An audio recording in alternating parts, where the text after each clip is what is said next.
بسم اللہ الرحمن الرحیم۔ اٹھو مسلمانوں، اپنے مقدر جگا لو، نماز ادا کر کے اپنے اللہ کو منا لو۔ کھل کے دیکھ چشم دل آتا ہے لطف کیا نماز میں، ہر طرف آتا ہے نظر نور خدا نماز میں۔ میرے دوستوں، میرے برخورداروں، سب سے پہلے نمازی بن جاؤ، 5 وقت کی نماز ادا کرو، اللہ کے آگے گردنیں جھکا لو۔ نماز ادا کرنے کے بعد یا رقیبو، اللہ کے ناموں کا ورد کیا کرو، یا رقیبو،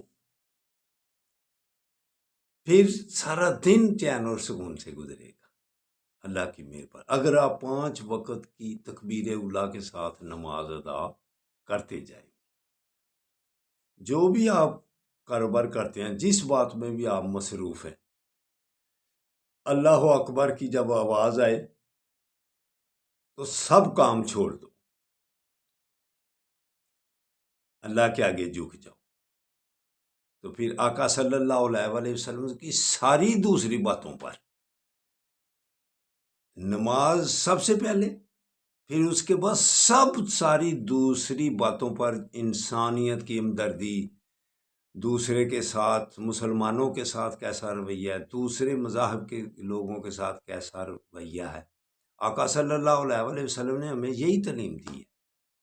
لیکن جب نماز کی بات آئے، اگر کوئی کہے اور دیکھے ہوئے ہیں یار یہ اللہ کے آگے گردنیں جھکانے والے، بھائی نماز ادا کر لو، پھر آگے ساری کمیاں بیشیاں بیچ میں کور ہوتی جائیں گی۔ لیکن اگر بڑی کمی بیشی کوئی کی، جیسے بڑے گناہ ہیں، وہ پھر سپیشل توبہ کر کے آنسو بہا کر ہی معافی ملنی ہے۔ لیکن جو چھوٹی موٹی غلطیاں ہیں نا، وہ ساتھ ساتھ معاف ہوتی جاتی ہیں۔ جب ہم رکوع جاتے ہیں، آقا صلی اللہ علیہ وسلم نے ارشاد فرمایا کہ وہ گٹری کی شکل میں تمہارے سر پر ہوتی ہیں، وہ نیچے گر جاتی ہیں۔ تو کس انسان میں پورا مکمل کوئی انسان ہے بتلائے؟ تو یہ اللہ نے ہمیں معاف کرنے کے لیے نماز ایک ایسی طریقہ بتلا دیا ہوا ہے کہ اس سے ہم چھوٹے گناہ تو معاف ہو جاتے ہیں، لیکن جو بڑی زیادتی کرتی ہیں وہ پھر اسپیشل توبہ کرنے سے، معافی مانگنے سے ملتی ہیں۔ تو اس لیے دوستو، برخوردارو، علامہ اقبال بھی اس کا نقشہ کیسے کھینچتے ہیں کہ محمد صلی اللہ علیہ وآلہ وسلم سے وفا تو نے، تو ہم تیرے ہیں، یہ جہاں چیز ہے کیا لوح و قلم تیرے ہیں۔ یہ قرآن کا ترجمہ اللہ پاک فرماتا ہے انسان کے لیے کہ آقا صلی اللہ علیہ وسلم جو ارشاد فرماتے ہیں ویسے کر اگر کامیابی حاصل کرنی ہے، پھر کتنی کامیابی ملے گی؟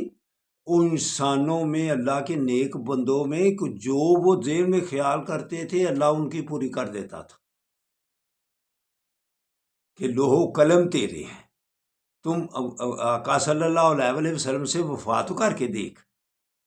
لیکن وفا کہاں سے شروع ہوتی ہے؟ جب ہم کلمہ پڑھ لیں، روزے رکھنے شروع کر دیں، حج کریں، اپنے اپنے طور طریقے کے مطابق، جیسے ہی آپ کو اللہ تعالیٰ نے ذرائع دیے ہوئے ہیں اس پر عمل کرتے جائیں، تو پھر یہ آقا صلی اللہ علیہ وسلم سے وفا ہوگی۔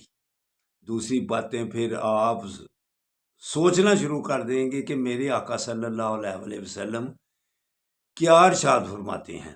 جب ہم ایسے عمل شروع کر دیں گے تو انشاءاللہ تعالیٰ پھر کامیابی سے دن گزریں گے۔ تو اٹھو، اٹھ کر اللہ کے آگے گردنیں جھکانا جو ہے، یہ اللہ کو سب سے زیادہ پسند ہے۔ میرے دوستوں، میرے برخورداروں، اللہ حافظ، اللہ حافظ، اللہ حافظ۔